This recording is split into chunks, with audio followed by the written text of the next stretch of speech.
नमस्कार दोस्तों।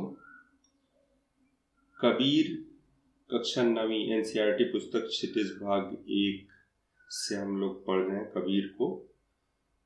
पाठ पूरा हो चुका है, प्रश्नोत्तर पर चर्चा करते हैं हम लोग। पहला प्रश्न है, मानसरोवर से कवि का क्या आशय है? तो इसका उत्तर मन रूपी सरोवर। मन रूपी सरोवर जो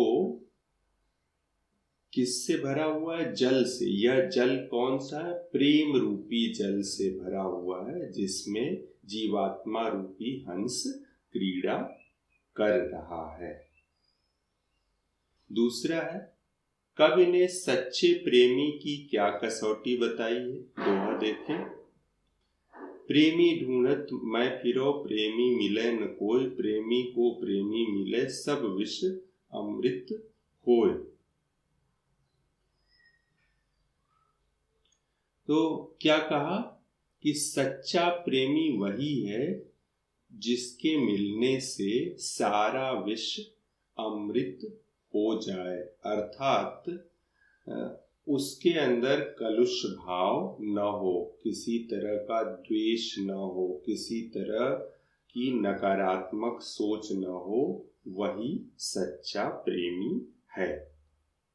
तीसरा प्रश्न, तीसरे दोहे में कवि ने किस प्रकार के ज्ञान को महत्व दिया है?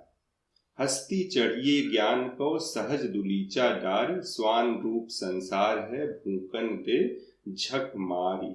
वही सच्चा ज्ञान है जो इस संसार की स्वार्थपरता, अंधाधुंध, इन सारी चीजों से दूर करे और आप सहज साधना से इस संसार की अज्ञानता, संसार के द्वेष से दूर हो जाए। आपको वास्तविक ज्ञान वही कहलाएगा वास्तविक ज्ञान।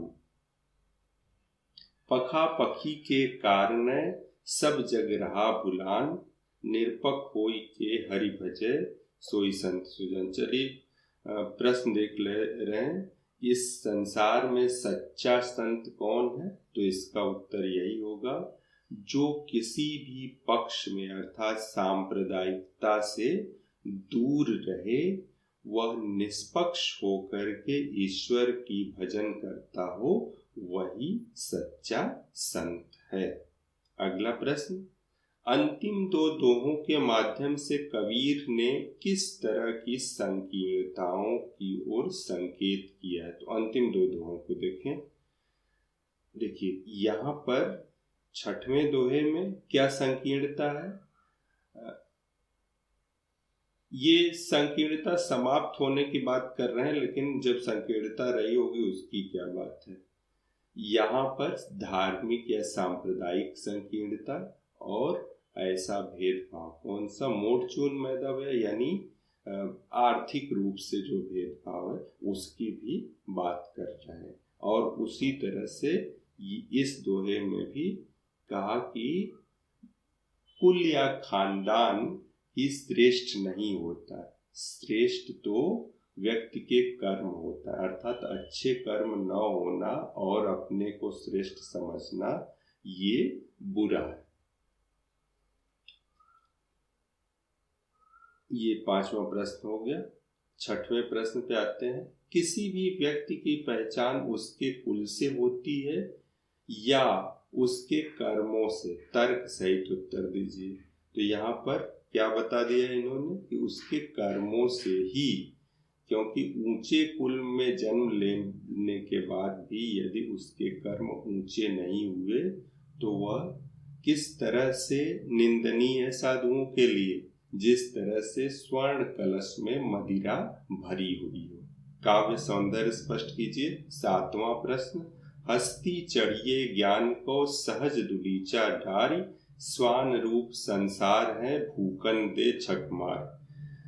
तो ये है साखी, और साखी में क्या है? दोहा है। यह छंद की बात करेंगे तो दोहा है। भाषा इसे सदुक्कड़ी भाषा कहा गया या सामान्य लोगों के समझ में आ जाने वाली बिल्कुल सहज भाषा है, जिस तरह से सहज शब्द का उपयोग किया है।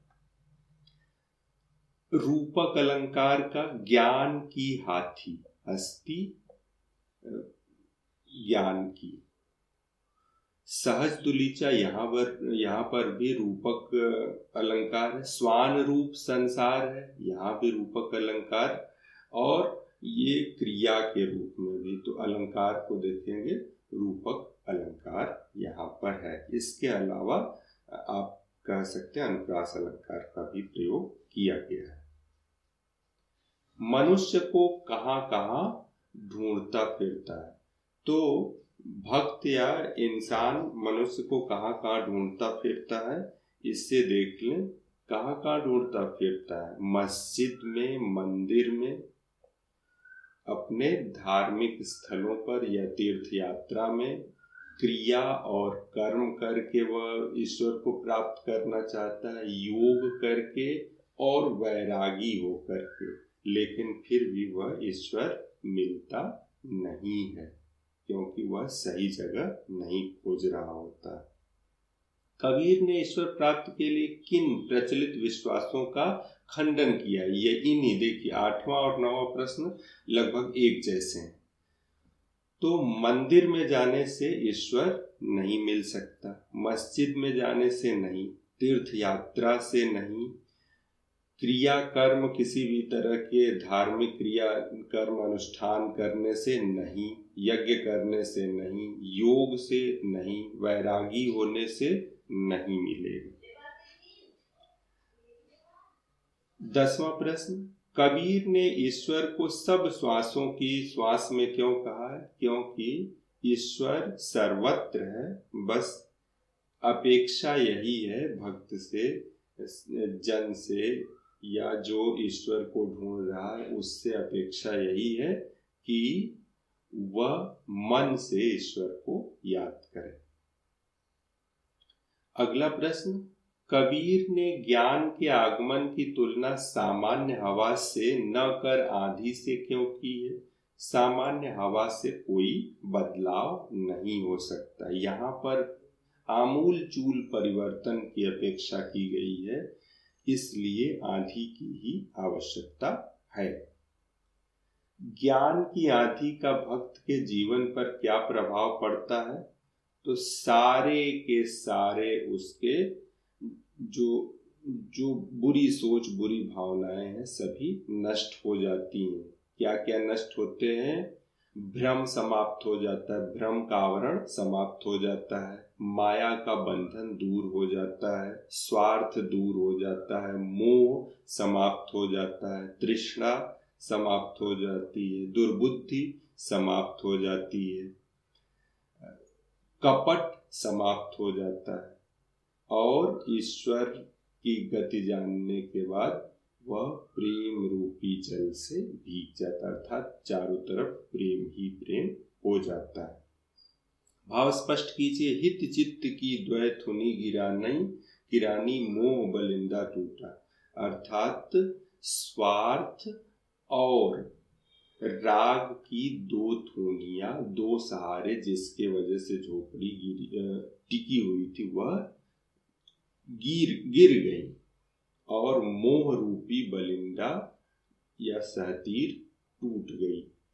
तो बलिंदा टूट गया, जिसके वजह मोह समाप्त हो गया, तो क्या है? अब ईश्वर की भक्ति बड़े अच्छे से करेंगे, मनोयोग से करेंगे। अगला है, आधी पीछे जो जल बूझा प्रेम हरिजन भीगा। तो आधी अर्थात ज्ञान की आधी आने के बाद जो प्रेम रूपी जल की बारिश हुई, उससे हरिजन अर्थात ईश्वर की भक्ति करने वाले भीग गए। अगला प्रश्न, संकलित साखियों और पदों के आधार पर कबीर के धार्मिक और सांप्रदायिक सद्भाव